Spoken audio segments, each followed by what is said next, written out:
ಅತಿ ಪಾರದರ್ಶಕವಾಗಿ ನಡೀಬೇಕು ಅಂತೇಳಿ ನಮ್ಮ ಸರ್ಕಾರ ಏನು ಮಾಡ್ತಿದೆ ಅಂದರೆ ಎಲ್ಲ ಗ್ರಾಮಸ್ಥರನ್ನ ಸಭೆಗೆ ಕರೆಸಿ ಏನು ಹೇಳ್ತಿದೆ ಅಂದರೆ ಗ್ರಾಮ ಸಭೆಯನ್ನು ಯಾವ ರೀತಿ ಕರೀಬೇಕು ಅಂತಂದರೆ ಒಂದು ಸ್ಥಳೀಯ ದಿನಪತ್ರಿಕೆಯಲ್ಲಿ ಹಾಕಬೇಕು, ಇನ್ನೊಂದು ನಾವು ಟಾಮ್ ಮಾಡಬೇಕು, ಪ್ರಮುಖ ಬೀದಿಗಳಲ್ಲಿ ಈ ರೀತಿ ಗ್ರಾಮ ಸಭೆಯನ್ನ ಕರೀಬೇಕು ಅಂತೇಳಿ ಆಹ್ವಾನವನ್ನು ಕೊಡಬೇಕು. ಗ್ರಾಮಸ್ಥರಿಗೆ ಮಾಹಿತಿಯನ್ನು ಕೊಟ್ಟು ಈ ಮಾಹಿತಿಯ ಪ್ರಕಾರ ಗ್ರಾಮಸ್ಥರು ಎಲ್ಲರನ್ನ ಕೂಡ ವಾರ್ಡ್ ಸಭೆ ಕರೆದು ವಾರ್ಡ್ ಸಭೆಯಲ್ಲಿ ಏನೆಲ್ಲ ಬೇಡಿಕೆಗಳು ಬಂದಿದೆ ಅದನ್ನ ಗ್ರಾಮ ಸಭೆಯಲ್ಲಿ ಮಂಡಿಸಬೇಕು. ಗ್ರಾಮ ಸಭೆಯಲ್ಲಿ ನಾವು ವಿವಿಧ ಯೋಜನೆ ಅಡಿಯಲ್ಲಿ ಏನೆಲ್ಲ ಫಲಾನುಭವಿಗಳು ಸರ್ಕಾರದ ಸವಲತ್ತುಗಳಿದೆ ಅದು ಫಲಾನುಭವಿಗಳಿಗೆ ಕೊಡಬೇಕು ಅಂತೇಳಿ ಸರ್ಕಾರ ಅದು ಪಾರದರ್ಶಕವಾಗಿ ನಡೀಬೇಕು ಅಂತ ದೃಷ್ಟಿಯಿಂದ ಗ್ರಾಮ ಸಭೆಯ ಮೂಲಕ ಆ ಫಲಾನುಭವಿಗಳನ್ನ ಆಯ್ಕೆ ಮಾಡಬೇಕು. ಈಗಂದ್ರೆ ಗ್ರಾಮ ಪಂಚಾಯತಿಲಿ 10 ಜನರಿಗೆ ಒಂದು ಫಲಾನುಭವಿ ಆಗಿದ್ರೆ ಅದರಲ್ಲಿ 15 ಜನ ಬೇಡಿಕೆ ಕೊಟ್ರೆ ಅದು ಲಾಟರಿ ಮುಖಾಂತರ ಎತ್ತಿ ಆ ಫಲಾನುಭವಿ ಯಾರು ಅರ್ಹತೆ ಇದೆ ಅವರಿಗೆ ಕೊಡಬೇಕು ಅಂತ ಕೂಡ ಹೇಳ್ತಾ ಇದೆ. ಮತ್ತೆ ಅದರಲ್ಲೂ ಕೂಡ ಯಾರು ಬಡತನ ರೇಖೆಗಿಂತ ಕೆಳಗೆ ಇರ್ತಾರೆ ಅವರಿಗೆ ಆ ಸವಲತ್ತುವನ್ನು ಕೊಡಬೇಕು ಅಂತ ಹೇಳಿ ಗ್ರಾಮ ಸಭೆಯ ಮುಖಾಂತರ ಆಯ್ಕೆ ಮಾಡಬೇಕು ಅಂತ ಇದೆ. ಆದ್ರೆ ನಮ್ಮಲ್ಲಿ ಏನಂತಂದ್ರೆ ಗ್ರಾಮ ಪಂಚಾಯತಿ ವ್ಯಾಪ್ತಿಯಲ್ಲಿ ಸಮಸ್ಯೆಗಳು ಕಡಿಮೆ ಇರೋದ್ರಿಂದ ಬೆರಳಿಕೆಯಷ್ಟು ಗ್ರಾಮಸ್ಥರು ಕೂಡ ಸಭೆಗೆ ಬರ್ತಾ ಇರೋದು ವಾಡಿಕೆ, ಅದು ಎಲ್ಲ ಸಭೆಗಳಲ್ಲೂ ಅಷ್ಟೇ. ಆದ್ರೆ ಜನ ಹೇಗೆ ತಿಳ್ಕೊಂಡಿದ್ದಾರೆ ಗ್ರಾಮ ಪಂಚಾಯತಿಯಲ್ಲಿ ಏನು ಲಭ್ಯ ಇದೆ ಅನುದಾನ ಅದಕ್ಕೆ ಅನುಗುಣವಾಗಿ ನಾವು ಎಲ್ಲ ಕೆಲಸಗಳನ್ನ ಗ್ರಾಮ ಪಂಚಾಯತಿ ವ್ಯಾಪ್ತಿಯಲ್ಲಿ ಒಂದು ವರ್ಷಕ್ಕೆ ವಾರ್ಷಿಕ ಕ್ರಿಯೋಜನೆ ತಯಾರು ಮಾಡಿಕೊಂಡು ಮಾಡಬೇಕಾಗಿದೆ. ಅದನ್ನ ನಾವು ಯಾವ ರೀತಿ ಪರಿಗಣನೆ ತಗೋಬೇಕು ಅಂದ್ರೆ ಇಲ್ಲಿ ಗ್ರಾಮ ಸಭೆಯಲ್ಲಿ ಇಟ್ಟಿರತಕ್ಕಂಥ ಇನ್ನು ಕೂಡ ಸಾಮಾನ್ಯ ಸಭೆಯಲ್ಲಿ ಮಂಡಿಸಿ ಅದರಲ್ಲಿ ಯಾರು ಇನ್ನು ಕೂಡ ಅರ್ಹತೆ ಇದೆ ಅದನ್ನ ನಾವು ಅವ್ರನ್ನ ತೆಗೆದುಕೊಂಡು ಕಾಮಗಾರಿ ಆಗಲಿ ಫಲಾನುಭವಿಗಳನ್ನ ಆಯ್ಕೆ ಮಾಡಬೇಕು. ಹಾಗಾಗಿ ಎಲ್ಲರೂ ಕೂಡ ಭಾಗವಹಿಸಿ. ಈಗ ವಿವಿಧ ಇಲಾಖೆ ಅಂದ್ರೆ ನಾವು ಗ್ರಾಮ ಪಂಚಾಯತಿ ವ್ಯಾಪ್ತಿಯಲ್ಲಿ ಅಂದ್ರೆ ಜಿಲ್ಲಾ ಪಂಚಾಯತಿ ವ್ಯಾಪ್ತಿಯಲ್ಲಿ 28 ಇಲಾಖೆಗಳು ಗ್ರಾಮ ಪಂಚಾಯತಿ ವ್ಯಾಪ್ತಿ ಒಳಗಡೆ ಬರ್ತದೆ. ಆ ಇಲಾಖೆಯಲ್ಲಿ ಏನೆಲ್ಲ ಸವಲತ್ತುಗಳು ಸಾರ್ವಜನಿಕರಿಗೆ ಸಿಗುತ್ತೆ ಆ ಸವಲತ್ತುಗಳು ಗ್ರಾಮ ಸಭೆ ಮುಖಾಂತರ ನಿಮಗೆ ಪಡ್ಕೊಳ್ಬೇಕು ಅಂತಂದ್ರೆ ನೀವು ಆ ಬೇಡಿಕೆ ಪಟ್ಟಿ ಇರಬೇಕು ಮತ್ತು ನೀವು ಪ್ರತಿ ಫಲಾನುಭವಿ ಸಭೆಯಲ್ಲಿ ಹಾಜರಿರಬೇಕು. ಮತ್ತೆ ಸಂಬಂಧಿಸಿದ ದಾಖಲೆಯನ್ನು ಕೂಡ ಅವರು ಸಮರ್ಪಕವಾಗಿ ನೀಡಬೇಕಾಗುತ್ತೆ. ಆಗ ವಿವಿಧ ಇಲಾಖೆಯಿಂದ ಎಲ್ಲರೂ ಬಂದು ತಮ್ಮ ಮನೆಗಳಲ್ಲಿ ಇಲಾಖಾ ವಿಷಯಗಳನ್ನ ಹೇಳಲಿಕ್ಕೆ ಆಗೋದಿಲ್ಲ. ಅದಕ್ಕೆ ಗ್ರಾಮದಲ್ಲಿ ಒಂದು ಸಭೆಯನ್ನ ಮಾಡಿ ಅದರ ಮುಖಾಂತರ ನಿಮಗೆ ಆ ಸವಲತ್ತುಗಳನ್ನು ಕೊಡುವಂತ ಕೆಲಸ ಆಗ್ತದೆ ಅಂತ ತಿಳ್ಕೊಂಡು ವಿವಿಧ ಇಲಾಖೆಯ ಅಧಿಕಾರಿಗಳನ್ನ ಸಭೆಗೆ ಕರೆಸಿ ಆ ಮಾಹಿತಿಯನ್ನು ಕೊಡ್ತಾರೆ. ಆ ಮಾಹಿತಿಯ ಪ್ರಕಾರ ತಾವು ಅದನ್ನ ಪಡ್ಕೊಳ್ಳೋಕೆ ಅವಕಾಶ ಇದೆ. ತಾವುಗಳು ಏನ್ ಮಾಡ್ತೀರಿ ಅಂದ್ರೆ ಬರೋದಿಲ್ಲ, ಬೇರೆ ಸಮಯದಲ್ಲಿ ಈ ಸವಲತ್ತುಗಳು ಪಡೆಯಲಿಕ್ಕೆ ಕೊಡುವಾಗ ನಿಮಗೆ ಅದು ಸಿಗುವಂತ ಕೆಲಸ ಆಗೋದಿಲ್ಲ. ಹಾಗಾಗಿ ಕೆಲವರಿಗೆ ಈ ಸೌಲಭ್ಯದಿಂದ ವಂಚಿತರಾಗಬೇಕಾಗಿದೆ. ಇನ್ನು ಕೂಡ ನೀವು ಇವತ್ತು ಬರ್ಲಿಕ್ಕೆ ಆಗದ್ರು ಕೂಡ ನಿಮ್ಗೆ ಯಾರು ಬಂದಿರ್ತೀವಿ ಅವ್ರುಗಳು ನೀವು ಬೇರೆ ಗ್ರಾಮ ಪಂಚಾಯತ್ಗೆ ನಾಳೆನೆ ಬೇರೆ ಏನು ಸವಲತ್ತುಗಳು ಬೇಕು ಅರ್ಜಿ ಸಲ್ಲಿಸಿ ಆ ಸವಲತ್ತನ್ನು ಪಡ್ಕೊಳ್ಬೇಕು ಅಂತ ಸಂದರ್ಭದಲ್ಲಿ ಕೇಳ್ಕೊಳ್ತಾ ವಿವಿಧ ಇಲಾಖೆಯಿಂದ ಬಂದಿರತಕ್ಕಂಥ ಅಧಿಕಾರಿಗಳು ತಮ್ಮ ಮಾಹಿತಿಯನ್ನು ಸಭೆಗೆ ನೀಡಬೇಕು ಅಂತ ಈ ಸಂದರ್ಭದಲ್ಲಿ ಕೇಳ್ಕೊಳ್ತಾರೆ. ಕೈಗಾರಿಕೆ ಇಲಾಖೆ ಹೊನ್ನಪೇಟೆಯಿಂದ ಬಂದಿದ್ದೀನಿ. ನಮ್ಮ ಇಲಾಖೆಯಲ್ಲಿ ಪ್ರತಿ ವರ್ಷದಂತೆ ಈ ವರ್ಷ ಕೆಲವೊಂದು ಯೋಜನೆಗಳನ್ನ ಸರ್ಕಾರದ ವತಿಯಿಂದ ನೀಡ್ತಾ ಇದ್ದೀವಿ. ಅದರಲ್ಲಿ ಕೃಷಿ ಯಂತ್ರೋಪಕರಣ ಯೋಜನೆ ಅಂತ ಇದೆ. ಇದರಲ್ಲಿ ವೀಡ್ ಕಟ್ರ್ ಇದೆ, ಚೈನ್ಸ್ ಮರ ಕಟ್ ಮಾಡೋದು ಯಂತ್ರ ಇದೆ, ಮತ್ತೆ ಮೆಣಸು ಬಿಡಿಸುವ ಯಂತ್ರ ಅದು ಕೂಡ ಇದೆ. ಶೇಕಡ 40% ಸಬ್ಸಿಡಿ ಇದೆ ಅದಕ್ಕೆ. ಅದು ನಮ್ಮ ಅಪ್ರೂವಲ್ ಕಂಪನಿ ಇದೆ, ಅಲ್ಲಿಂದನೇ ನೀವು ಪರ್ಚೇಸ್ ಮಾಡಬೇಕು. ಮೊದಲು ಫುಲ್ ಪೇಮೆಂಟ್ ಕಂಪನಿಗೆ ಪೇಮೆಂಟ್ ಮಾಡಿದ್ರೆ ಅವರು ಕೃಷಿಗೆ ನಿಮಗೆ ಡೆಲಿವರಿ ಕೊಡ್ತಾರೆ. ಆಮೇಲೆ ಸಬ್ಸಿಡಿಗೆ ನಮ್ಮಲ್ಲಿಗೆ ಇಲಾಖೆಗೆ RTC, ಆಧಾರ್, ಪಾಸ್ಬುಕ್ ಜೆರಾಕ್ಸ್ ಇಷ್ಟನ್ನ ನೀವು ಸಬ್ಮಿಟ್ ಮಾಡಿದ್ರೆ ಶೇಕಡ 40% ಸಬ್ಸಿಡಿ ನಿಮ್ಮ ಅಕೌಂಟಿಗೆ ಕ್ರೆಡಿಟ್ ಆಗುತ್ತೆ. ಆಮೇಲೆ ಜೇನು ಪೆಟ್ಟಿಗೆ ಕೂಡ ಇದೆ, ಜೇನು ಪೆಟ್ಟಿಗೆ ಕೊಡ್ತೀವಿ, ಹುಳ ಕೊಡ್ತೀವಿ, ಮತ್ತೆ ಸ್ಟ್ಯಾಂಡ್ ಕೊಡ್ತೀವಿ. 4,500 ರೂಪಾಯಿ ಆಗುತ್ತೆ. ಇದಕ್ಕೆ 3,250 ರೂಪಾಯಿ ನಿಮ್ಮ ಅಕೌಂಟಿಗೆ ರಿಟರ್ನ್ ಬರುತ್ತೆ. ಇದು ಕೂಡ ಅಪ್ರೂವಲ್ ಕಂಪನಿ ಇದೆ, ಅಲ್ಲಿಂದನೇ ಪರ್ಚೇಸ್ ಮಾಡಬೇಕು ನೀವು. ಅವರು ಕೂಡ ಸಪ್ರೇಟ್ ನಿಮಗೆ ನಿಮ್ಮ ಜಾಗಕ್ಕೆ ತಂದು ಜೇನು ಪೆಟ್ಟಿಗೆ, ಹುಳಗಳ ಕಾಲೋನಿ ಇದನ್ನೆಲ್ಲ ಸಪ್ಲೈ ಮಾಡ್ತಾರೆ. ಅವರಿಗೆ ಹೇಳಿದ್ದೀನಿ, ಕಂಪ್ಲೇಂಟ್ ಮಾಡಿದ್ದೀನಿ ನಾನು. ಇರೋ ಜಾಗದಲ್ಲಿ ಕಂಬ ಸಮೇತ ಲೈಟ್ ಸಮೇತ ತಗೊಂಡೋಗಿದ್ದಾರೆ. ಅದು ಹೇಳಿ 6 ತಿಂಗಳಾಯ್ತು ಅವರಿಗೆ. ಸ್ಟ್ರೀಟ್ ಲೈಟ್ ನಮ್ಮದೆಲ್ಲ ರಸ್ತೆ ಸಣ್ಣ ರಸ್ತೆ ಅದೆಲ್ಲ ಅಂತಂದ್ರೆ ಆಗ ನೀವು ಯೋಚನೆ ಮಾಡ್ತೀರಾ ನಾವು ಬೇಗ ಕೆಲಸ ಮಾಡ್ತಾ ಇದ್ದೀವಿ. ಈಗ ಎಲ್ಲರಿಗೂ ಗೊತ್ತಿರೋ ಹಾಗೆ ಮಹಾತ್ಮ ಗಾಂಧಿ ರಾಷ್ಟ್ರೀಯ ಉದ್ಯೋಗ ಖಾತ್ರಿ ಯೋಜನೆ ಮೂಲ ಉದ್ದೇಶನೇ ಒಂದು ಗ್ರಾಮೀಣ ಕುಟುಂಬಕ್ಕೆ 100 ದಿನಗಳ ಉದ್ಯೋಗ ಕೊಡಬೇಕು ಅಂತೇಳಿ. ಸೊ ನಮ್ಮ ಯೋಜನೆಯಲ್ಲಿ ಈಗಾಗಲೇ ಸೊ ವೈಯಕ್ತಿಕ ಸೌಲಭ್ಯಗಳಲ್ಲಿ ದನದ ಕೊಟ್ಟಿಗೆ ಆಗಿರ್ಬೋದು ಅಥವಾ ಹಂದಿ ಶೆಡ್ ಆಗಿರ್ಬೋದು ಅಂತ ಸೌಲಭ್ಯಗಳನ್ನ ಕೊಡ್ತಾ ಇದ್ದೀವಿ. ಮೇಯ್ನ್ ಆಗಿ ಏನಪ್ಪ ಅಂತಂದ್ರೆ BPL ಕುಟುಂಬಸ್ಥರು ಏನಿದ್ದಾರೆ ಯೋಜನೆ ಮೂಲ ಉದ್ದೇಶ ಮಟ್ಟದ ಜನರನ್ನ ಮೇಲಾಗಬೇಕು ಅನ್ನೋ ಮೂಲ ಉದ್ದೇಶಕ್ಕೆ ಉದ್ಯೋಗ ಖಾತ್ರಿ ಯೋಜನೆ ಇರೋದು. ಉದ್ಯೋಗದ ಜೊತೆಗೆ ಈ ತರ ಹಲವು ವೈಯಕ್ತಿಕ ಸೌಲಭ್ಯಗಳಿದೆ. ಏನಾದ್ರೂ ಬೇಡಿಕೆ ಸಲ್ಲಿಸದಿದ್ರೆ ಇದೇ ಗ್ರಾಮ ಸಭೆಯಲ್ಲಿ ನೀವು ಬೇಡಿಕೆನ ಸಲ್ಲಿಸಬಹುದು. ಮೇನ್ ಆಗಿ ಏನಪ್ಪ ಅಂತಂದ್ರೆ ನಮ್ಮಲ್ಲಿ ಕುಡಿಯೋ ನೀರಿನ ಸೌಲಭ್ಯ ಇತ್ತು ಅಂತಂದ್ರೆ ಸೊ ತೆರೆದ ಬಾವಿ ನಿರ್ಮಾಣ ಮಾಡ್ಕೊಳ್ಳಿಕ್ಕೆ ಅವಕಾಶ ಇದೆ. ಅರ್ಜಿ ಸಲ್ಲಿಸದಿದ್ರೆ ಗ್ರಾಮ ಸಭೆಯಲ್ಲಿ ಅರ್ಜಿ ಸಲ್ಲಿಸಿ. ಸೊ ಈ ವರ್ಷದಿಂದ ಈ ಏನು 2026-27 ಸಾಲಿಗೆ ಏನು ವರ್ಕ್ಗಳು ತಗೋಬೇಕು ಅದನ್ನ ಗ್ರಾಮ ಸಭೆಯಲ್ಲಿ ಅನುಮೋದನೆ ಆಗುತ್ತೆ. ಸೊ ಏನಾದರೂ ನಿಮಗೆ ಉದ್ಯೋಗ ಖಾತ್ರಿ ಯೋಜನೆಯಲ್ಲಿ ಬೇಡಿಕೆ ಸಲ್ಲಿಸಬೇಕು ಅಂದ್ರೆ ಗ್ರಾಮ ಸಭೆಯಲ್ಲಿ ಬೇಡಿಕೆ. ಇಂಜಿನಿಯರ್ ಗ್ರಾಮೀಣ ಕುಡಿಯೋ ನೀರು ಮತ್ತು ನೈರ್ಮಲ್ಯ ಉಪವಿಭಾಗ ಪೊನ್ನಂಪೇಟೆ. ಕುಡಿಯೋ ನೀರು ಬಗ್ಗೆ ಏನಾದರೂ ಸಮಸ್ಯೆ ಇದ್ದರೆ ಕೇಳ್ಬೋದು. ಜಲ್ ಜೀವನ್ ಮಿಷನ್ ಆಲ್ರೆಡಿ ಆಗಿದೆ, ಹ್ಯಾಂಡ್ ಓವರ್ ಆಗಿದೆ. ಬೇರೆ ಏನಾದರೂ ಸಮಸ್ಯೆ ಇದ್ದರೆ ಕೇಳ್ಬೋದು. ಮೇಂಟೆನೆನ್ಸ್ ಓಕೆ, ಅಂದರೆ ಈಗ ಆಲ್ರೆಡಿ ಹಾಕಿರುವಂಥ ಮೀಟರ್ಗಳು ರನ್ ಆಗ್ತಾ ಇಲ್ಲ. ಜನ ಈಗ ನೀರು ಹೋಗದಿರೋ ಜನ ಏನು ಮಾಡ್ತಾರೆ, ಕಟ್ ಮಾಡಿ ಬೇರೆ ಕಡೆ ಅಂತ ತೆಗೆದುಬಿಟ್ಟು ಡೈವರ್ಷನ್ ಮಾಡ್ಕೊತಿದ್ದಾರೆ. ಹಾಗಾಗಿ ಏನು ಅದಕ್ಕೆ ಸೊಲ್ಯೂಷನ್ ಏನಿದೆ ಅಂತ ಸೊಲ್ಯೂಷನ್ ಗ್ರಾಮ ಸಭೆಯಲ್ಲಿ ಏನು ವಿಚಾರ ಆಗ್ತದೆ ಅದನ್ನ ನೋಟ್ ಮಾಡ್ಕೋಬೇಕು ಎಲ್ಲ ಅಧಿಕಾರಿಗಳು ಅಷ್ಟೇ. ಏನಂತ ಇವರು ನಾಳೆ ಬಂದು PDO ಕೇಳ್ತಾರೆ, ಗ್ರಾಮ ಸಭೆ ನೀವು ಮಾಡಿಸಿದ್ರಿ ಕಾಟಾಚಾರಕ್ಕೆ ಏನು ಮಾಡಿದ್ರಿ, ಇವ್ರು ಏನು ಹೇಳ್ತಾರೆ, ನೀವು ಏನು ಸಮಸ್ಯೆಗಳನ್ನು ರೈಸ್ ಮಾಡಿದ್ರಿ ನೀವು ಅದನ್ನ ತಗೊಂಡು ನಿಮ್ಮ ಇಲಾಖೆಗೆ ತಲುಪಿಸಿ ಏನು ಮುಂದಕ್ಕೆ ಏನು ಸ್ಟೆಪ್ ಮಾಡ್ತೀರಿ ಅಂತ ಅವ್ರಿಗೆ ಬರೀಬೇಕಲ್ಲ ತಾನೇ. ನೀವು ಬಂದುಬಿಟ್ಟು ಏನೋ ಹೇಳಿದ್ರು ಏನೋ ಮಾತಾಡಿದ್ರು ಅಂತ ಹೇಳಿ ಹೋಗೋದು ಸರಿ ಇಲ್ಲ ಅಲ್ಲ. ಮತ್ತೆ ಮುಂದಕ್ಕೆ ಇವತ್ತು ಮುಂದಕ್ಕೆ ಯಾವ ಗ್ರಾಮ ಸಭೆಗೆ ಹೋದ್ರು ಕೂಡ ನೀವು ಅದನ್ನ ನೋಟ್ ಮಾಡ್ಕೊಳ್ಳಿ. ಈ ಸಭೆಯಿಂದಲೇ ಪ್ರಾರಂಭ ಮಾಡ್ಕೊಳ್ಳಿ ಎಲ್ಲ ಇಲಾಖೆಗೂ, ನಿಮ್ಗೆ ಒಬ್ಬರಿಗೆ ಅಲ್ಲ. ಆಯಿತು ಸರ್. PWD ಇಲಾಖೆಯಿಂದ ಬಂದಿದ್ದಾರೆ ಸಹಾಯಕ ಇಂಜಿನಿಯರ್. ನಮ್ಮ ಡಿಪಾರ್ಟ್ಮೆಂಟಿಂದ ವೈಯಕ್ತಿಕ ಸೌಲಭ್ಯ ಅನ್ನೋದಿರಲ್ಲ. ಎಲ್ಲ ಸಾಮಾನ್ಯ ರೋಡು ಇದು ವಿಷಯ ಸಂಬಂಧಪಟ್ಟಂತೆ ಇಲಾಖೆಗೆ ಕೇಳ್ಬೋದು. ಈಗ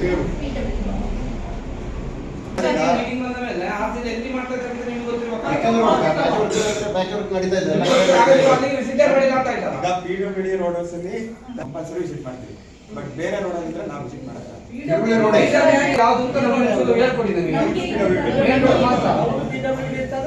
ಸತೀಶ್ ಅವರಲ್ಲ? ಹೌದು, ಸತೀಶ್ ಅವ್ರ ಹತ್ರ ಮಾತಾಡಿದ್ದೀನಿ. ಇವತ್ತು ಇವ್ರ ಮನೆ ಮುಂದೆ ಮುಚ್ಚಿಲ್ಲ, ನಾನು ಇತ್ತು ಮಾಡಿರೋದು. ಅದು ಯಾರು ಅಲ್ಲಿ ಯಾವ ಅಧಿಕಾರಿಗಳು ಬಂದು ಅಲ್ಲಿ ನೋಡಲೂ ಇಲ್ಲ. ಯಾರು NTR ಅವರು ಬಂದ್ಬಿಟ್ಟು ಸ್ವಲ್ಪ ವೇಸ್ಟ್ ತಂದು ಹಾಕಿ ಮುಚ್ಚಿದ್ರು ಹೊರತು ಗಲಾಟೆ ಹತ್ರ ಸರ್. ಅದು ವರ್ಷಗಳ ಎಷ್ಟಾಯ್ತು ಸರ್? ಅದೇ ಥರ ತೆಗಿಬೇಕಂತ ಹೇಳಿ ಮಳೆಗಾಲ ಹೋಯ್ತು. ಈಗ 2 ವರ್ಷ ಆಯ್ತಲ್ಲ. ನೀವು ಟೆಂಡರ್ ಕೊಟ್ಟು ಇದು ಹೇಳಿದ್ರೆ ಆಗ್ತದಾ ಸರ್? ನಾನು ಇತ್ತು ಮಾಡ್ತಿರೋದು ಅದನ್ನ ನಾನು ಹೇಳಿದ್ದೀನಿ. ಇಮಿಡಿಯೇಟ್ ಇದು ಮಾಡ್ತಿದ್ದು ನಮ್ಮ ಮೇಲ್ಗಡೆ ಟೆಂಪ್ರರಿ ಆಗಿ ಯಾಕೆ ಸರ್ ಜನರು ನಡೆದು ಮಕ್ಕಳಿಗೆ ಹೇಗೆ ನಡೆದು ಅದು ಖಂಡಿತ ಸೈಡ್ ನಾವು ಲೆಟರ್ ಪ್ರತಿಯೊಬ್ಬರಿಗೂ FID ಹೊಂದಿರ್ಬೇಕು, ಅಂದ್ರೆ ಫಾರ್ಮರ್ ರಿಜಿಸ್ಟ್ರೇಷನ್ ಆಗಿರ್ಬೇಕು. ಮತ್ತೆ ನೀವೇನಾದ್ರೂ ಹೊಸದಾಗಿ ಲ್ಯಾಂಡ್ ಏನಾದರೂ ಎಡಿಷನ್ ಮಾಡಿದ್ರೆ ಅಂದ್ರೆ ಹೊಸ RTC ಸರ್ವೆ ನಂಬರ್ ಏನಾದ್ರು ಇದ್ರೆ ಬಂದು ಇಲಾಖೆಯಲ್ಲಿ ಎಡಿಷನ್ ಮಾಡಿಸ್ಕೊಳ್ಳಿ ಫ್ರೂಟ್ ಸೈಡಿಗೆ. ಈಗ ಪ್ರೆಸೆಂಟ್ ನಮ್ಮ ಇಲಾಖೆಯಿಂದ ಮಿಷಿನರೀಸ್ ಕೊಡ್ತಾ ಇದ್ದೀವಿ. 5 HP ಮೋಟರ್ ಇದೆ, ಬ್ರಷ್ ಕಟರ್ಸ್ ಇದೆ, ಪವರ್ ಸ್ಪ್ರೇಯರ್ಸ್ HTP ಅಡಿಕೆ ಮತ್ತೆ ಮೆಣಸಿಗೆ ಹೊಡೆಯೋದು, ಮತ್ತೆ ರೋಟಾವೇಟರ್ಸ್, ಪವರ್ ಟಿಲ್ಲರ್ಸ್, ಮತ್ತೆ ಪೈಪ್ ಕೊಡ್ತಾ ಇದ್ದಾರೆ ಪ್ರೆಸೆಂಟ್.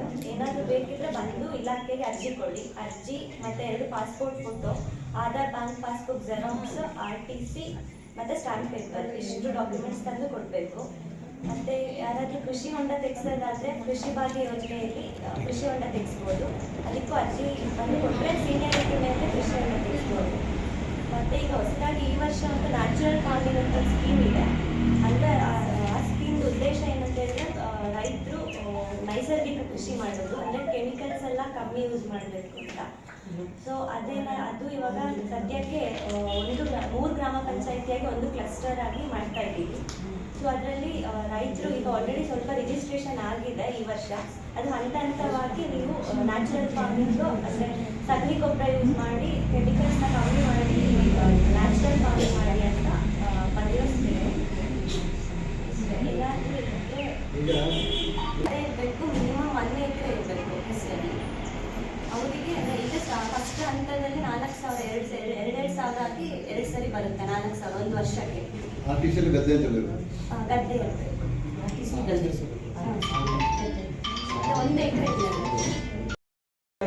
ಮಾಡಿದೀವಿ ನಾವು. ತೋಡಿನ ನೀರು ತಿಳಿಸೋರಿಗೆ ಮೇಡಮ್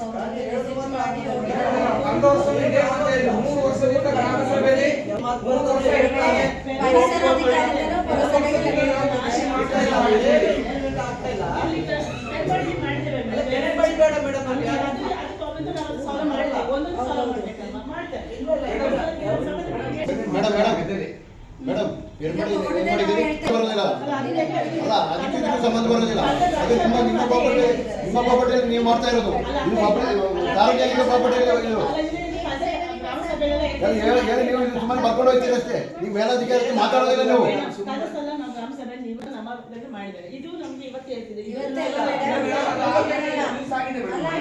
ಇವತ್ತೆಲ್ಲ ಇದು ಹೇಳ್ತಾ ಇರೋದು ಪರಿಸರ ಅಧಿಕಾರಿ ಸಮೇತ ನಿಮಗೆ ಅದಾದ್ಮೇಲೆ ಯಾವ ರೆಸ್ಪಾನ್ಸ್ ಮಾಡಿಲ್ಲ ಪುರಸಭೆಯಿಂದ. ನೀವು ನಿಮ್ಮ ಅಧಿಕಾರಿಗೆ ಅವ್ರು ಬರ್ಬೇಕಿತ್ತು, ಅವ್ರು ಬರೋದಿಲ್ಲ. ತೋಟದ ವಿಷಯ ನೋಡಿ, ಯಾಕಂತಂದ್ರೆ ನಮ್ಮಲ್ಲಿ ಇರೋದೇ 4-5 ರೈತರು, ಅವರಿಗೆ ಕೃಷಿ ಮಾಡಕ್ಕೆ ಆಗ್ತಾ ಇಲ್ಲ ಅಂತ ತುಂಬಾ ನಡೀತಾ ಇರೋದು 2002ನೇ ಸಾಲಿನ ವೋಟರ್ ಲಿಸ್ಟಿಗೂ ಮತ್ತೆ 2025ನೇ ಸಾಲಿನ ವೋಟರ್ ಲಿಸ್ಟಿಗೂ ಟ್ಯಾಲಿ ಮಾಡಿ ಮ್ಯಾಪಿಂಗ್ ಮಾಡ್ತಾ ಇದ್ದಾರೆ. ಅಂದರೆ 2002ನೇ ಸಾಲಿನ ಮತದಾರರನ್ನ 2025ನೇ ಸಾಲಿನ ಮತದಾರರಿಗೆ ಮ್ಯಾಪಿಂಗ್ ಮಾಡಬೇಕು. ಅವಾಗ ಏನಾಗಿದೆ, ಎಲ್ಲರೂ ಮ್ಯಾಪಿಂಗ್ ಮಾಡಿದ್ದೇವೆ. ಟೋಟಲ್ ಆರ್ಜಿ ಗ್ರಾಮದಲ್ಲಿ 3 ಬೂತಿಗೆ 3509 ವೋಟ್ ಇದೆ. ಅದರಲ್ಲಿ ಬರೀ 70% ಮಾತ್ರ ಆಗಿದೆ. ಇನ್ನೂ ಬಾಕಿ 30% ಆಗಬೇಕಾಗಿರೋದು. ಅಂದ್ರೆ ಹೊರಗಡೆಯಿಂದ ಬಂದು ಸೇರ್ಪಡೆ ಆಗಿರ್ತಾರೆ, ಆದ್ರೆ ಅವ್ರು ಮ್ಯಾಪಿಂಗ್ ಮಾಡಬೇಕಾದ್ರೆ 2002ನೇ ಸಾಲಿನಿಂದ ನಮಗೆ ಅವ್ರ ಬೂತ್ ಎಲ್ಲಿಂದ ಬಂದಿದ್ದಾರೆ ಎನ್ನುವುದು ಗೊತ್ತಿರಲ್ಲ. ಅವಾಗ ಅವ್ರ ತಂದೆ ತಾಯಿಗೂ ನಮಗೆ ಮಾಹಿತಿ ಬೇಕು. ಅದಕ್ಕಾಗಿ ದಯವಿಟ್ಟು ಅದನ್ನು ನಮಗೆ ತಂದು ಕೊಟ್ರೆ ಅವ್ರು ಮ್ಯಾಪಿಂಗ್ ಮಾಡಕ್ ಅನುಕೂಲ ಆಗುತ್ತೆ. ಈಗ ಯಾರು ಅದನ್ನ ತಂದು ಕೊಡದೇ ಇದ್ರೆ ಅವ್ರು ಮ್ಯಾಪಿಂಗ್ ಮಾಡಲೇ ಇಲ್ಲ ಅಂದ್ರೆ ನಾಳೆ ಅವ್ರು ಎಲ್ಲಿಂದ ಬಂದಿದ್ದಾರೆ ಅನ್ನೋದು ಗೊತ್ತಾಗೋದಿಲ್ಲ. ಆಮೇಲೆ ಅವ್ರಿಗೆ ನೋಟಿಸ್ ಮಾಡಿದಾಗ ಅವ್ರ ವೋಟ್ ಅಲ್ಲಿ ಇದು ಎಲಿಜಿಬಲ್ ಆಗೋದಿಲ್ಲ. ಮತ್ತೆ ಏನಾದ್ರು ಡಾಕ್ಯುಮೆಂಟ್ಸ್ ಕೇಳಿದಾಗ ಅವರು ಆ ಡಾಕ್ಯುಮೆಂಟ್ಸ್ ಸಿಕ್ಕಿಲ್ಲ ಅಂದ್ರೆ ಅದು ಕಷ್ಟ ಆಗುತ್ತೆ. ಅದಕ್ಕೋಸ್ಕರ 2002ನೇ ಸಾಲಿನಲ್ಲಿ ಅವ್ರು ಎಲ್ಲಿದ್ರು, ಅವ್ರ ತಂದೆ ತಾಯಿ ಅಥವಾ ಅವ್ರ ಅಜ್ಜ ಅಜ್ಜಿ ಎಲ್ಲಿ ಇದ್ರು ಅನ್ನೋದನ್ನ ಅದೊಂದು ಕ್ರಮ ಸಂಖ್ಯೆ ಮತ್ತೆ ಬೂತ್ ಸಂಖ್ಯೆನ ತಂದ್ಕೊಟ್ರೆ ಅಲ್ಲಿಗೆ ಕ್ಲಿಯರ್ ಆಗುತ್ತೆ ಮ್ಯಾಪಿಂಗ್ ಮಾಡ್ಲಿಕ್ಕೆ. ಪ್ರಾದೇಶಿಕ ಅರಣ್ಯ ವಲಯದಿಂದ ಬಂದಿದ್ದೀನಿ. ಕಣ್ಣಿಗೆ ತೋರಿಸ್ಬೇಕಿತ್ತಲ್ಲ, ನೀವೇನು ಬಂದು ನಾನು ಅಷ್ಟು ದೊಡ್ಡ ಕೆಲಸಗಳೇನೇ ಇರಲಿಲ್ಲ ಸರ್. ಚಿಕ್ಕ ಪುಟ್ಟ ಕೆಲಸಗಳು ಇಲಾಖೆಯಿಂದ ಕಾಡಾನೆದು ತುಂಬಾ ಕಾಫಿ ಬೆಳೆಗಾರರಿಗಿರ್ಬೋದು, ರೈತರಿಗೆ ತುಂಬಾ ತೊಂದರೆ ಇದೆ. ಆರ್ಜಿ ಗ್ರಾಮ ಪಂಚಾಯಿತಿ ಈ ಆಡಳಿತ ಮಂಡಳಿ ಅಸ್ತಿತ್ವಕ್ಕೆ ಬಂತು. 5 ವರ್ಷ ಪೂರ್ಣ ಆಗುವ ಈ ಶುಭ ಸಂದರ್ಭದಲ್ಲಿ ಗ್ರಾಮ ಪಂಚಾಯಿತಿ ಆಡಳಿತ ಮಂಡಳಿಯ ಅಧ್ಯಕ್ಷರು, ಉಪಾಧ್ಯಕ್ಷರು, ಸರ್ವ ಸದಸ್ಯರುಗಳು ಸೇರಿಕೊಂಡು ನಮ್ಮ ಗ್ರಾಮ ಪಂಚಾಯಿತಿ ವ್ಯಾಪ್ತಿಯಲ್ಲಿ ಯಾರು ನಿವೃತ್ತಿಯಾಗಿರ್ತಾರೆ ಮತ್ತು ನಮ್ಮ ಗ್ರಾಮ ಪಂಚಾಯಿತಿ ವ್ಯಾಪ್ತಿಯಲ್ಲಿ ನಿವೃತ್ತಿ ಹೊಂದಿರತಕ್ಕಂಥವರು ಹಾಗೂ ಮತ್ತು ಸೇವೆಯಲ್ಲಿ ಪ್ರಶಸ್ತಿ ಪಡೆದವರು ಮತ್ತು ಬೇರೆ ಬೇರೆ ರೀತಿಯಲ್ಲಿ ಪದವಿಯನ್ನು ಪಡೆಯುವಂಥವರಿಗೆ ಒಂದು ಗೌರವಿಸುವಂಥ ಕಾರ್ಯಕ್ರಮವನ್ನು ಗ್ರಾಮ ಪಂಚಾಯಿತಿ ಗ್ರಾಮ ಸಭೆಯಲ್ಲಿ ಹಮ್ಮಿಕೊಂಡಿದೆ. ಆ ನಿಟ್ಟಿನಲ್ಲಿ ಇವತ್ತು ನಾವು ಹೆಸರನ್ನು ಕರಿತೇವೆ, ತಾವುಗಳು ಬಂದು ಈ ಮುಂದೆ ವೇದಿಕೆಯ ಮುಂದೆ ಕೂತ್ಕೋಬೇಕು ಅಂತೇಳಿ ಅವರನ್ನು ಕೇಳಿಕೊಳ್ತೇನೆ. ಹಾಗೆ ಮೊದಲಿಗೆ ಅವರ ಪರಿಚಯ ಮತ್ತು ಹೆಸರು ಕೂಡ ಹೇಳ್ತೇನೆ. ಶ್ರೀಮತಿ ಯಶೋಧ, ಇವರು ಚೆಕ್ ಪೋಸ್ಟ್ ವಿಭಾಗದಲ್ಲಿ ವಾಸವಿದ್ದು ಇವರು ಆರ್ಜಿ ಗ್ರಾಮ ಪಂಚಾಯತಿ ವ್ಯಾಪ್ತಿಯ ಪೆರಿಂಬಾಡಿ ಚೆಕ್ ಪೋಸ್ಟ್ ವಿಭಾಗದಲ್ಲಿ ವಾಸವಿದ್ದು ಸದರಿಯವರು 1978ರಲ್ಲಿ ಅಂಗನವಾಡಿ ಕಾರ್ಯಕರ್ತೆಯಾಗಿ ಕರ್ತವ್ಯಕ್ಕೆ ಸೇರಿದ್ದು ಮಾಕುಟ್ಟದಲ್ಲಿ 11 ವರ್ಷ, ಬೆಟ್ಟಂಗಾಲದಲ್ಲಿ 3 ವರ್ಷ, ವಿರಾಜಪೇಟೆ ತೆಲುಗರಬೇಡಿಯಲ್ಲಿ 15 ವರ್ಷ, ಪೆರಿಂಬಾಡಿ ಚೆಕ್ ಪೋಸ್ಟ್ನಲ್ಲಿ 10 ವರ್ಷ, ಒಟ್ಟು 39 ವರ್ಷಗಳ ಕಾಲ ಕರ್ತವ್ಯವನ್ನು ನಿರ್ವಹಿಸಿ ಅಲ್ಲದೆ ಅವರು 2011ರಿಂದ 2018ರವರೆಗೆ BLO ಆಗಿ ಸೇವೆ ಸಲ್ಲಿಸಿ ಪ್ರಶಸ್ತಿಯನ್ನು ಕೂಡ ಪಡೆದುಕೊಂಡಿದ್ದಾರೆ. ಹಾಗೆಯೇ ಅಂಗನವಾಡಿ ಕಾರ್ಯಕರ್ತೆಯಾಗಿ ಕೆಲಸ ನಿರ್ವಹಿಸುವ ಸಂದರ್ಭದಲ್ಲಿ ಅವರಿಗೂ ಕೂಡ ಅಂಗನವಾಡಿ ಇಲಾಖೆಯು ಅವರಿಗೆ ಅವರ ಸೇವೆಯನ್ನು ಗುರುತಿಸಿ ಪ್ರಶಸ್ತಿಯನ್ನು ನೀಡಿರ್ತದೆ. ಅವರಿಗೆ RG ಗ್ರಾಮ ಪಂಚಾಯಿತಿಯು ಇವತ್ತು ಸನ್ಮಾನಿಸಬೇಕು ಅಂತೇಳಿ ಈ ಸಂದರ್ಭದಲ್ಲಿ ಕೇಳ್ತಾ ಇದ್ದೇನೆ. ಅವರು ಬಂದು ಈ ವೇದಿಕೆಯ ಮುಂಭಾಗದ ಆಸನದಲ್ಲಿ ಕೂಡಬೇಕು ಅಂತೇಳಿ ಕೇಳ್ಕೊಳ್ತಾ ಇದ್ದಾರೆ. ನಮಗೆ ಸನ್ಮಾನಿತರು ಚೇಂದ್ರಿಮಾಡ ಅಪ್ಪಯ್ಯ ಹರೀಶ್ ಅವರ ಪತ್ನಿಯಾದ PE ಸುಶೀಲಾ, ಇವರು ಬೇಟೋಳಿ ಮತ್ತು RG ಗ್ರಾಮ ಪಂಚಾಯಿತಿ ವ್ಯಾಪ್ತಿಯಲ್ಲಿರತಕ್ಕಂಥ ಪೋಸ್ಟ್ ಆಫೀಸ್ನಲ್ಲಿ ಬ್ರಾಂಚ್ ಪೋಸ್ಟ್ ಮಾಸ್ಟರ್ ಆಗಿ 1987ರಿಂದ ಸತತವಾಗಿ 37 ವರ್ಷ ಏಪ್ರಿಲ್ ತಿಂಗಳವರೆಗೆ ಕರ್ತವ್ಯವನ್ನು ನಿರ್ವಹಿಸಿಕೊಂಡು ನಿವೃತ್ತಿ ಹೊಂದಿರ್ತಾರೆ. ಅವರ ಸೇವೆಯನ್ನು ಕೂಡ RG ಗ್ರಾಮ ಪಂಚಾಯಿತಿ ಪರಿಗಣಿಸಿಕೊಂಡು ಅವರ ಸೇವೆಗೆ ಸನ್ಮಾನಿಸಬೇಕು ಅಂತ ಗ್ರಾಮ ಪಂಚಾಯಿತಿ ಅಂದ್ಕೊಂಡು ಇವತ್ತು ಅವರು ಕೂಡ ಈ ವೇದಿಕೆ ಮುಂಭಾಗ ಬಂದು ಆಸೀನರಾಗಬೇಕು ಅಂತೇಳಿ ಈ ಸಂದರ್ಭದಲ್ಲಿ ಕೇಳ್ಕೊಳ್ತಾರೆ. ಮತ್ತೊಬ್ಬರು BB ಈರಪ್ಪ ಪ್ರಕಾಶ್, ಇವರು 1963ರಲ್ಲಿ ವಿರಾಜಪೇಟೆಯ ನೆಹರು ನಗರದಲ್ಲಿ ಜನಿಸಿ 1988ರಲ್ಲಿ RG ಬೇಟೋಡಿ ಪೋಸ್ಟ್ ಆಫೀಸ್ನಲ್ಲಿ ಪೋಸ್ಟ್ಮ್ಯಾನ್ ಆಗಿ ಸೇವೆ ಸಲ್ಲಿಸಿದ್ದು 6 ವರ್ಷ ಪೋಸ್ಟ್ಮ್ಯಾನ್ ಆಗಿ ಕೆಲಸ ನಿರ್ವಹಿಸಿ ತದನಂತರ ಅವರು ನ್ಯಾಯಾಂಗ ಇಲಾಖೆಯಲ್ಲಿ ಸೇವೆಯನ್ನು ಸಲ್ಲಿಸಿರುತ್ತಾರೆ. ಅವರು 2023 ಜೂನ್ ತಿಂಗಳಲ್ಲಿ ನಿವೃತ್ತಿ ಹೊಂದಿರುತ್ತಾರೆ. ಇವರ ಕುಟುಂಬ ಸಮೇತ RG ಪಿರುಂಬಾಡಿಯಲ್ಲಿ ವಾಸ ಮಾಡ್ತಾ ಇದ್ದು ಇವರ ಜೀವನ ಕೂಡ ಸುಗಮವಾಗಿರಲಿ ಎಂದು ಹಾರೈಸುತ್ತಾ ಇವರಿಗೆ ಸನ್ಮಾನಿಸಬೇಕು ಅಂತ ಗ್ರಾಮ ಪಂಚಾಯಿತಿ ಅಂದ್ಕೊಂಡ ಮೇರೆಗೆ ಅವರು ಕೂಡ ವೇದಿಕೆಗೆ ಬರಬೇಕು ಅಂತ ಈ ಸಂದರ್ಭದಲ್ಲಿ ಕೇಳ್ಕೊಳ್ತಾರೆ. ನಮ್ಮ ಗ್ರಾಮ ಪಂಚಾಯಿತಿ ವ್ಯಾಪ್ತಿಯಲ್ಲಿ ಕಲ್ಲುಬಾಣೆ ವಿಭಾಗದಲ್ಲಿ ವಾಸ ಮಾಡುತ್ತಿರ್ತಕ್ಕಂಥ ಫಿಲೋಮಿನಾ ರವರು, ಅವರು 18 ವರ್ಷಗಳ ಕಾಲ ಗ್ರಾಮ ಪಂಚಾಯಿತಿಯ ಬೇಟೋಳಿ ಗ್ರಾಮ ಪಂಚಾಯಿತಿ ಹಾಗೂ RG ಗ್ರಾಮ ಪಂಚಾಯಿತಿಯಲ್ಲಿ ನೀರು ನಿರ್ವಾಹಕರಾಗಿ ಕೆಲಸ ನಿರ್ವಹಿಸಿ ಉತ್ತಮ ಸೇವೆಯನ್ನು ಗ್ರಾಮ ಪಂಚಾಯಿತಿಗೆ ನೀಡಿರ್ತಾರೆ. ಅವರು ಯಾವುದೇ ಸಾರ್ವಜನಿಕರಿಂದ ಯಾವುದೇ ಅಹವಾಲುಗಳು ಗ್ರಾಮ ಪಂಚಾಯಿತಿಗೆ ನೀರು ಸರಬರಾಜು ಸರಿಯಾಗಿ ಆಗಿಲ್ಲ ಅಂತ ಒಂದು ಕಂಪ್ಲೇಂಟ್ಸ್ ಕೂಡ ಬರದ ಹಾಗೆ ಒಂದೇ ವಾಟರ್ಮ್ಯಾನ್, ಒಂದೇ ನೀರು ಸರಬರಾಜುದಾರರಾಗಿ ಕೆಲಸ ನಿರ್ವಹಿಸಿರ್ತಾರೆ. ಅವರಿಗೆ ಕೂಡ ಅವರ ಸೇವೆಯನ್ನು ಗ್ರಾಮ ಪಂಚಾಯಿತಿಯು ಪರಿಗಣಿಸಿಕೊಂಡು ಇವತ್ತು ಅವರ ಸೇವೆಗೆ ಒಂದು ಸನ್ಮಾನ ನೀಡಬೇಕು ಅಂತ ಗ್ರಾಮ ಪಂಚಾಯಿತಿ ಅಂದ್ಕೊಂಡ ಮೇರೆಗೆ ಅವುಗಳು ಬಂದು ಈ ಆಸನರಾಗಬೇಕು ಅಂತ ಕೇಳ್ಕೊಳ್ತಾನೆ. ಹಾಗೆಯೇ ಇನ್ನೊಬ್ಬರು ಕೂಡ ನಮಗೆ ಚಾಮಿ HT ತಂದೆ HN ತಮ್ಮಯ್ಯ, ಇವರು ಕಿರ್ಮಕ್ಕಿ RG ವಿಭಾಗದಲ್ಲಿ ವಾಸ ಇದ್ದು ಇವರು ಕೂಡ 1986ರಲ್ಲಿ ಪೋಸ್ಟ್ಮ್ಯಾನ್ ಆಗಿ ಕರ್ತವ್ಯ ನಿರ್ವಹಿಸಿರುತ್ತಾರೆ. ಇವರು ಸತತವಾಗಿ 36 ವರ್ಷಗಳ ಸೇವೆಯನ್ನು ಸಲ್ಲಿಸಿ 2022ರಲ್ಲಿ ಇವರು ನಿವೃತ್ತರಾಗಿರ್ತಾರೆ. ಇವರ ಸೇವೆಯನ್ನು ಕೂಡ ಗ್ರಾಮ ಪಂಚಾಯಿತಿ ಪರಿಗಣಿಸಿಕೊಂಡು ಅವರ ಸೇವೆಗೆ ಒಂದು ಕೃತಜ್ಞತೆ ಸಲ್ಲಿಸಬೇಕು ಅಂತ ತಿಳ್ಕೊಂಡು ಗ್ರಾಮ ಪಂಚಾಯಿತಿ ಇವತ್ತು ಅವರ ಸೇವೆಗೆ ಒಂದು ಸನ್ಮಾನ ಕಾರ್ಯಕ್ರಮವನ್ನು ಹಮ್ಮಿಕೊಂಡಿದೆ.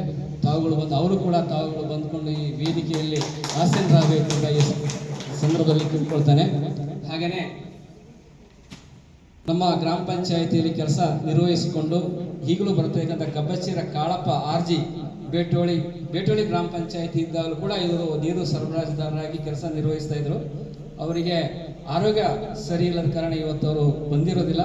ಅವರ ಸೇವೆಯನ್ನು ಕೂಡ ಪರಿಗಣಿಸಿಕೊಂಡು ಅವರಿಗೂ ಕೂಡ ಒಂದು ಸೇವಾರ್ಥಕ್ಕಾಗಿ ಗ್ರಾಮ ಪಂಚಾಯಿತಿ ಇವತ್ತು ಅವರಿಗೆ ಒಂದು ಸನ್ಮಾನ ಕಾರ್ಯಕ್ರಮ ಇಟ್ಕೊಂಡಿದೆ. ಅವರ ಅನುಪಸ್ಥಿತಿಯಲ್ಲಿ ಅವರು ಯಾರಾದರೂ ಪೋಷಕರುಗಳ ಅಥವಾ ಯಾರಾದರೂ ಸಂಬಂಧಿಕರು ಬಂದಿದ್ದರೆ ಪಡ್ಕೊಳ್ಬೋದು.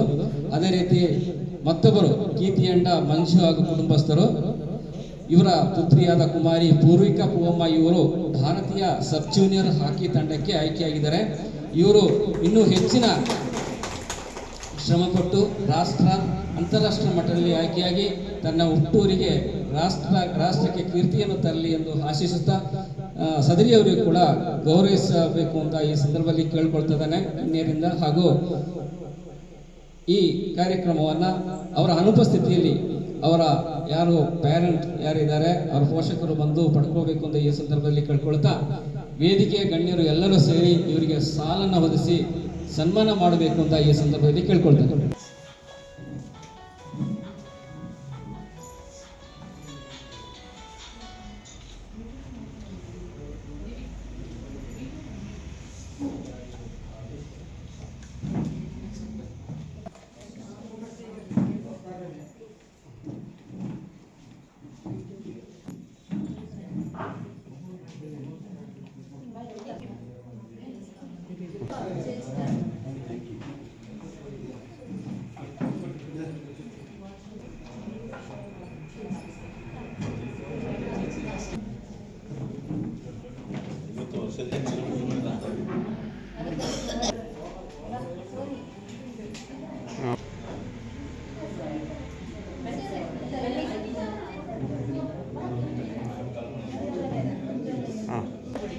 ಇರಿ ಹಾಂ ಓಕೆ ಕೊಡಿ ಸರ್ ಕೊಡಿ.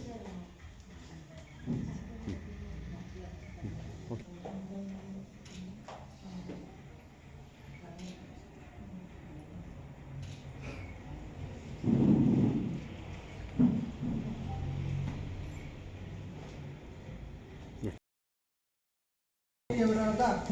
ಅಧ್ಯಕ್ಷರಿಗೂ ಉಪಾಧ್ಯಕ್ಷರಿಗೂ ಎಲ್ಲ ಸದಸ್ಯರಿಗೂ ನನ್ನ ಈ ನಮ್ಮ ಇದನ್ನು ಗುರುತಿಸಿ ನಮಗೆ ಆಧಾರ್ ಮಾಡಿದ್ದಕ್ಕೆ ನನ್ನ ಪರವಾಗಿ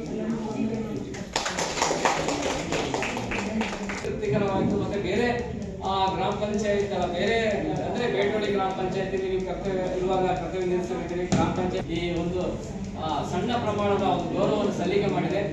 ಅದರ ಭಾಗವಾಗಿ ನಿಮ್ಗೆ ಏನಾದ್ರು ಅನಿಸಿಕೆ ಇದ್ರೆ ಸನ್ಮಾನಿತರು ಮಾತಾಡ್ಬೋದು. ಒಳ್ಳೆ ಕಾರ್ಯಕ್ರಮ ಸರ್. ಪಂಚಾಯತ್ ಎಲ್ಲ ಅದು ನಮಸ್ ಸರ್, ರಾಜು ಸರ್, ಅಧ್ಯಕ್ಷರು ಮತ್ತೆ ಎಲ್ಲರೂ ಫಸ್ಟ್ ಟೈಮ್ ಸರ್ ಇದ್ರು, ಮಣಿ ಸರ್ ಇದ್ರು, ಎಲ್ಲ ಪೂರ್ಣ ಸಪೋರ್ಟ್ ಆಗಿ ಕೊಟ್ಟ ಮೇಲೆ ನನ್ನ ಇಷ್ಟೆಲ್ಲ ಇನ್ನು ನೋಡ್ಕೊಳ್ಬೇಕು ಆಗಿತ್ತು. ಇಲ್ಲ ನಮ್ಮ ಕಲ್ಪನೆಯಲ್ಲಿ ಆ ವ್ಯವಸ್ಥೆ ಮಾಡಲಿಕ್ಕೆ ಆಗೋದಿಲ್ಲ, ತುಂಬ ಕಷ್ಟ. ಅದು ಎಲ್ಲ ಕಡೆ ನೀರು ತುಂಬ ಕೆಲಸ, ಒಳ್ಳೆ ಕೆಲಸ ಅಂತಾರೆ. ಅದು ಅದರಷ್ಟು ಕಷ್ಟ ಯಾರಿಗೂ ಇರೋದಿಲ್ಲ, ಮಾಡಿದ್ರೆ ಮಾತ್ರ ಗೊತ್ತಾಗುತ್ತೆ.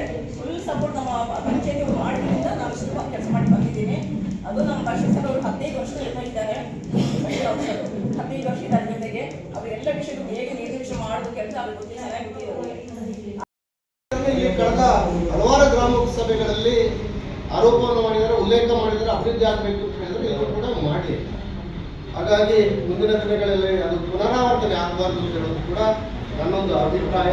ಇವತ್ತು ಇಲಾಖೆ ಯಾರೆಲ್ಲ ಬಂದಿಲ್ಲ ಅವರಿಗೆ ಆದೇಶವನ್ನು, ಒಂದು ಪತ್ರವನ್ನು ಇಲಾಖೆ ಜಿಲ್ಲಾಧಿಕಾರಿಗಳು ಸಿಎಸ್ಗೂ ಬರೆಯಬೇಕು. ಕಾಟಾಚಾರಕ್ಕೆ ಯಾವುದೇ ಗ್ರಾಮ ಸಭೆ ನಡೀಬಾರದು, ಅದು ಒಂದು ಅರ್ಥದಲ್ಲಿ. ಎರಡನೇ ಹಂತದಲ್ಲಿ ನಾನು ಪಂಚಾಯಿತಿ ಎಲ್ಲ ಆಡಳಿತ ಮಾಡಿ ಒಟ್ಟಾರೆಯಾಗಿ ನಾನು ನಿಮಗೆ ಯಾರೆಲ್ಲ ಸನ್ಮಾನಿತರಿದ್ದಾರೆ ಅವರ ಪರವಾಗಿ ನಾನು ನಿಮಗೆ ಅಭಿನಂದನೆ ಸಲ್ಲಿಸ್ತೀನಿ. ನೀವು ಅವ್ರನ್ನ ಗುರುತಿಸ್ಕೊಂಡಿದ್ದೀರಲ್ಲ, ಅದು ದೊಡ್ಡ ಕಾರ್ಯ.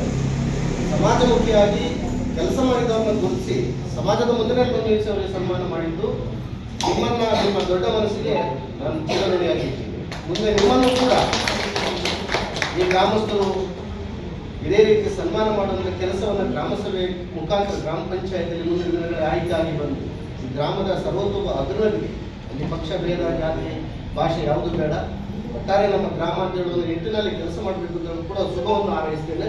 ಮತ್ತೆ ಗ್ಯಾರಂಟಿ ಅನುಷ್ಠಾನದಲ್ಲಿ RG ಪಂಚಾಯಿತಿಯಲ್ಲಿ ಬಹುತೇಕ 99% ಜನಕ್ಕೆ ಗೃಹಲಕ್ಷ್ಮಿ ಯೋಜನೆ ಬರ್ತಾ ಇದೆ. ಕೆಲವು ವ್ಯಕ್ತಿಗಳಿಗೆ ಅಂತಂದ್ರೆ GST IT ಪೇಯರ್ಗೆ ಯಾವ ಕಾರಣಕ್ಕೂ ಬರೋದಿಲ್ಲ, ಅದು ರಾಜ್ಯ ಸರ್ಕಾರದೇ. ವಿರಾಜಪೇಟೆ ತಾಲೂಕಲ್ಲಿ ಒಟ್ಟಾಗಿ 478 ಜನ ಇದ್ದಾರೆ. EKYC ಮಾಡಿದವರು 64 ಜನ ಇದ್ದಾರೆ.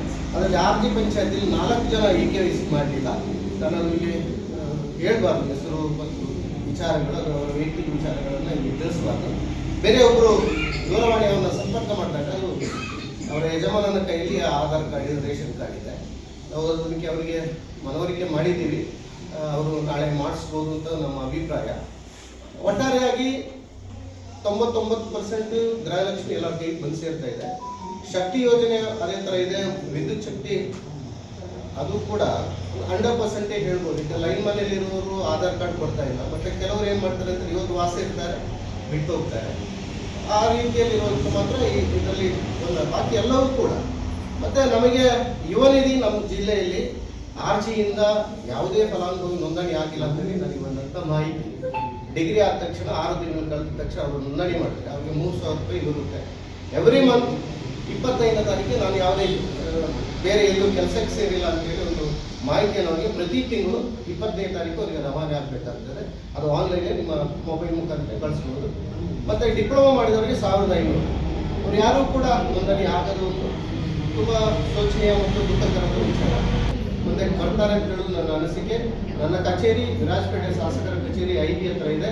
ಯಾವತ್ತು ಬಂದರೂ ಕೂಡ ದಿನದ ಕರ್ತವ್ಯ ದಿನಗಳಲ್ಲಿ ನಾನು ಕೂಡ ನನ್ನ ಸ್ಟಾಫ್ ಅಲ್ಲಿ ಇರ್ತಾರೆ. ನಿಮ್ಗೆ ಯಾವುದೇ ಸಮಸ್ಯೆ ಇದ್ರೂ ಕೂಡ ಅಲ್ಲಿ ಬಂದರೆ ನಾವು ನೇರವಾಗಿ ನಿಮ್ಮ ಜೊತೆ ಸಂಪರ್ಕದಲ್ಲಿ ಇರ್ತೀವಿ. ಬೇರೆ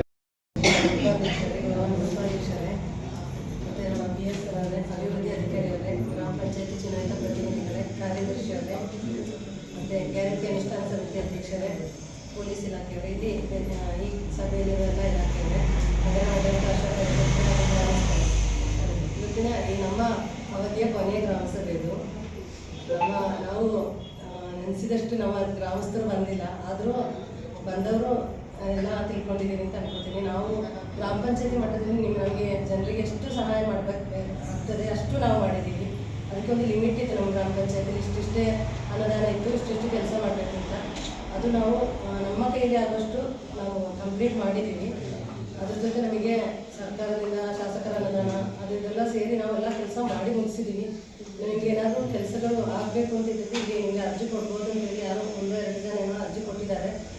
ಅದು ಸಹ ನಾವು ಮುಂದಿನ ದಿನಗಳಲ್ಲಿ ಆದಷ್ಟು ಬೇಗ ಮಾಡಲಿಕ್ಕೆ ನೋಡ್ತೀವಿ ಕೆಲಸಗಳು ಎಂದು ಇಷ್ಟಪಡ್ತೇನೆ.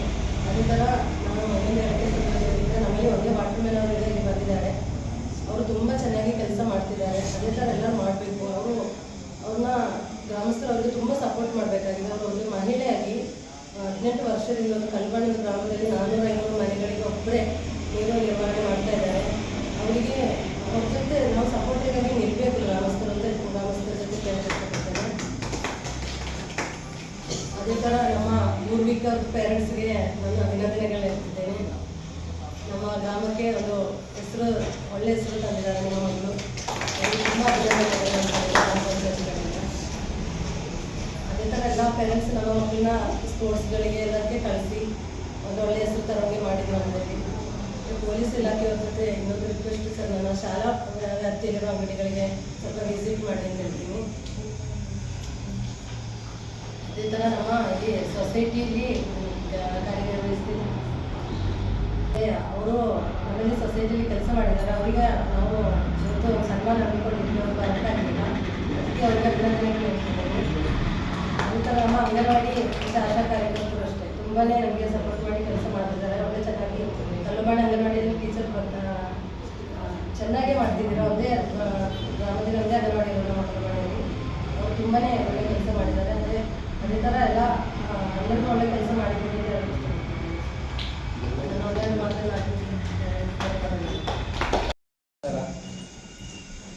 ನಮ್ಮ ಗ್ರಾಮ ಪಂಚಾಯತಿಯಲ್ಲಿ ಇವತ್ತು ನಾವು ಗ್ರಾಮ ಸಭೆ ಇಟ್ಟುಕೊಂಡಿದ್ದೀವಿ. ಈ ಸಭೆಗೆ ನಮ್ಮ ಪಂಚಾಯತಿ ಅಧ್ಯಕ್ಷರು, ಉಪಾಧ್ಯಕ್ಷರು, ಸಂಸ್ಥಾನ ಅಧ್ಯಕ್ಷರು, ನಮ್ಮ BO ಸರ್ ಮತ್ತು ನಮ್ಮ ಎಲ್ಲ ಸರ್ವ ಸದಸ್ಯರು ಇಲ್ಲಿ ಆಗಮಿಸಿದ್ದಾರೆ.